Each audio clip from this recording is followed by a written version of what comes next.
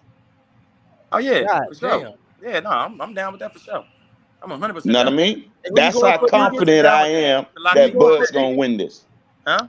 Who you going That's for? how I'm going with Crawford. I got Spence, bro. I gotta take that bet. And Why you the got fuck 3-1 with Crawford?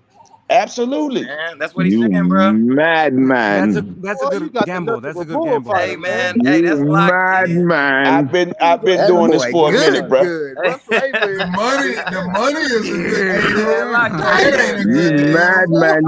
You might come up off a 500 off of me too. You madman. That's a good The money is a great deal, Yeah. but the bet ain't. Yeah, hey, listen, man. Listen. Right. One Hey, thing look, about Deacon, one thing about 305. I'm gonna go to barbershop. I'm gonna ask Fred about you too. action. One thing about me, man. Money don't make me. I make money, so I'm good. Hey, say no more. I'm the same way, No, my what brother. I'm saying is you mad for betting on Crawford. That's what you mad for. Really though. Hey, salute to my sister Unique Dunn, man. Yeah, that's real family right there. Yes, sir. Somebody Yeah. said Yeah, but- you about to foreclose your home after this fight, man. That boy Hey, sounded like hey, Broly. No, man. That Listen. nigga sounded like Broly. Put Deacon, the we house appreciate up. your donation. What'd you say, ain't X? Ain't nothing wrong with that. Ain't nothing wrong with that. If I lose, hopefully I can contribute to your light bill. You know what I mean? Oh, say no more, man. Hey, contribute to all these bills over here, man. Come on, man.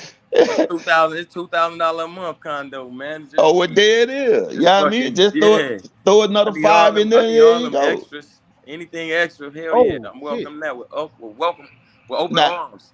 Hey, Never heard of Crawford, Deacon 3-1? donating. Usually, deacons get donated. You know what I'm saying? Usually, the deacons accept the donation. But now you're donating. Let me tell you about me. Respect. Hold on. Yeah, well, let me tell you about me. And the world is so many, but ain't but one of me, homie. You feel me? Just like that. Just like that. Hey, you man, know what where I mean? y'all find this old ass nigga at, man? Yeah. That's right. Hey, this nigga funny as hell. I'm rocking with you, Deacon, man. That's what's up, I bro. gotta take advantage of you, man. I might need to take some money out that collection plate too. I need a couple of dollars. What That else? man talk about 3-1 on Bud. What? Yeah. I might need to rob because collection he's plate using also. the church Deacon. money. Hey, Deacon's using the church money. Stop it. Stop it. What you say? What you say to me, Destiny? What part of Chicago you from? What part of Chicago? Yeah. I'm from the South Side. Okay, what street? Where? Do you really, man? Come on, man. I'm gonna say something. You gonna be thinking I'm capping and shit like that. Don't he say I'm from the Robert Taylor. I'm from the Robert Taylor project originally, before they were tore down. I told you I'm older. I'm in Minneapolis now. Mm-hmm. Move around. I've been raised in Minneapolis, but yeah. Boy, I got a birth certificate that I'll show you. You be like, you man. from Evanston. You from Evanston. I'm gonna call you Evanston for now. You're not I'm from Chicago. Evanston. Right, Hey, little Walker Flocker. Agitate the grabber. Move around. Don't tell where that, bro. Hey, come on, man. I ain't worried about nothing, man. Come on, man. Agitate the grabber, boy. Big X man, not the little one. Come on, man. When they tore down the Robert Taylor Project, they tore up Bad Boys back down in like the late 90s, early 2000s. You weren't even born yet. So stop it, Xavier. He looked that young to you? I just look like this. I just look this good. Stop Hold it. up. I was born 87, shorty. Yeah. I was 17 years old when you were born. Yeah, I can tell, nigga. Yeah, that's right. Yeah. Yeah, that nigga give away I money can tell like you that. got that 60, 70 swag, boy. You was one of the guys. You probably one of the guys. You know how it go. Yeah. So you was born in the Taylor Projects, right? So you said you was born in 87. So you left some bad boys when you was like 8 or 9 years old. Stop it. Cut the bullshit. You're not from Chicago. Right. You're not from Chicago. You're from Evanston. You're from Evanston. You're from Jewtown. You're from one of those places, but you're not from Chicago. I mean, that's cool. Whatever you say, shorty. If you gonna tell me where I'm from, you know it's cool. Yeah, you from me. I'm telling you. I'm just gonna Where tell you at? Where you staying 63rd at? and Walcott. Yeah, I'm from the city. Yeah, 63rd and Walcott. Yeah. You ain't that far. You know, you can drive. You could drive 6 hours up. We can. You know what I'm saying? We can link up. I don't live there no more though. I live in Houston. You don't do what? I live in Houston, but yeah. You live in Houston? Man, what the fuck you keep talking? Oh, come on, man. But that's because Houston, Texas, and I was in the military, so I got stationed here. That's not my fault. She stay in the SWAT. She stay on the I don't want nothing. Listen, I don't want nothing to do with Houston. Boy, I got some cousins that went up there. They say them white boys came out there dropping bombs. Sounded like the World Trade. I go to Houston. What you mean dropping bombs? I shut that shit down. That shit. I guess it was the flash bomb. Them flash. You know what I'm saying? Them flash bangs. I don't know what you talking about. That's cap. No. Listen, this happened. No, this happened in the 90s. They went up there. It's over. In the 90s. Yeah. No, real talk. They went up there. You know what I'm saying? They handled some things, and them white boys came through with them flash bangs or whatever that was. They be mad. You know, when they got that sound effect, it usually scare folks and shock folks to make them make mistakes as they kick them doors in. You feel me? Waco thingies, that's Houston though. That was Waco. You talking about Waco thingies? That's when they did that in Waco. I don't know about No. Ain't you talking about that shootout when they killed all them folks? Well, no, them folks was killed themselves too, though. Them folks was started stuff with the FBI. Man, it was some black folks was in there too, right? That's not my business. That's not my business. Yeah. It was a few black folks. You want to hang folks with the enemy, get shot with the enemy. You want to hang with the enemy, get shot with the enemy. Yeah, that was crazy, man. They were brainwashed. I couldn't believe black folks was in there. Hey, no, I am not Brazilian and black. I am 100% black. I ain't got no mixing. Brazilian and black. Africana. Motherfuckers in the comments, they trying to figure out what I am. I'm 100% black. Negro. And Brazilians outside of Africa, Brazil has the most black people outside of Africa. I'm part of that. I'm part of that lineage. I'm part of that. I'm part of the black people that was already on. You actually feature. I have people be like, black people been here. Yeah, I'm part of that lineage. I've been here. My people didn't come on the slave ships. Right, black folks was already here, bro. Yeah, it's a gang of black folks that's already here. And not only was they already here, they had businesses, homes. They was and they was free, and then they was actually taken out of freedom and put into slavery. Not all, but a lot of them was kidnapped. Free people who owned, who had money. They was taken. You imagine white folk coming over here, putting themselves together on the backs of slaves, and you was already free, already here, had nothing to do with the slave trade or anything. And these folks come, you minding your business, they come and snatch you up, and your family don't know where you at. You missing, they done put you in with the rest of them. This shit went on all the time. But that's people talk about that stuff. I believe you, but we on boxing. I believe you, but we on boxing, man.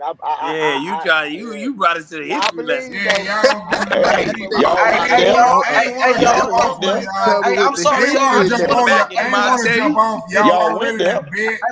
Hey, I can start that. Y'all done got to know each other. Okay, what family, part up of to the the city you're from. I'm letting you go. Let me welcome Nardi to the panel. We got Nardi and we got my brother Method on the panel. Salam alaikum, man. Hey, man, Method said he want to cook Spence fans. Method said he looking for Errol Spence fans. He ready to come on. Here go one point right here. Hey, salute the H money. Amen. Salam Amen. Hold on. Salute the boxing, man. Hey, salute Mick. I heard all this EJ cap. His name, Hey. what they call him, Waka Fucker? Hey, fuck all that, man. Y'all, hey, it's too friendly on this bitch. Hey, y'all too friendly on this bitch. Y'all niggas know it's been chicken season, and niggas talk all that buzz going duck this, buzz scared of EJ. EJ this, EJ broke Ugas and now this nigga Bud Gray beat the holy shit out of Errol, man. He gonna hit a baptism on that boy. They gonna have to soak that nigga in water to wake this nigga up. I'm so glad, nigga, this shit got announced. Cause now all them Errol Captain ass, the Keith Thurman gonna get this and all this weird ass shit niggas been talking, man. It's time to talk my shit. Hey, man. Hey, so who? All right, so we got Dick, he got common sense. He rocking with Bud. I see they got Baby Billy in the chest still catting for Errol. You know, he ain't shit but a drunk. You know, we gonna beat the Henny up that boy gut. Hey, we gonna make that nigga pay for all that shit he been talking. I'm an 80-20 nigga. He had to drag this nigga to the ring. We got his ass in the ring. He better stay healthy. That nigga better bring both eyes. That nigga better bring both arms and 2 legs, nigga. Cause he gonna have to fight for his motherfucker. Method gonna cry in the car, bro. Method gonna cry in the car. I heard Kyle talking that retarded shit too. Detail, he don't see he over that bitch sipping on that motherfucking Burnett shit, drunk and shit. Hey man, but I'm gonna talk my shit tonight. Hey man, that's crazy. I don't hear talking about that. Oh my goodness. Hey man, I ain't heard that energy in a long time. Hey, I told niggas, I said if they don't make this fight, I'm done with boxing. So niggas know, hey, we got the fight, so now I'm cooking every. Hey, all the Errol Spence fans know they in trouble, nigga. Man, you talk all that shit. Bud ain't going to do this. Bud ain't going to do that. Bud ain't about shit. He's scared of Errol. And I'm scared of a nigga that got his eye knocked out of his head. Like, come on, man. Nigga, we ain't never seen. We got his eye knocked out of his head by an imaginary nigga that we ain't never seen. So Bud's supposed to be scared of this nigga. Hey man, Come on, man. That nigga got his eye knocked out in sparring.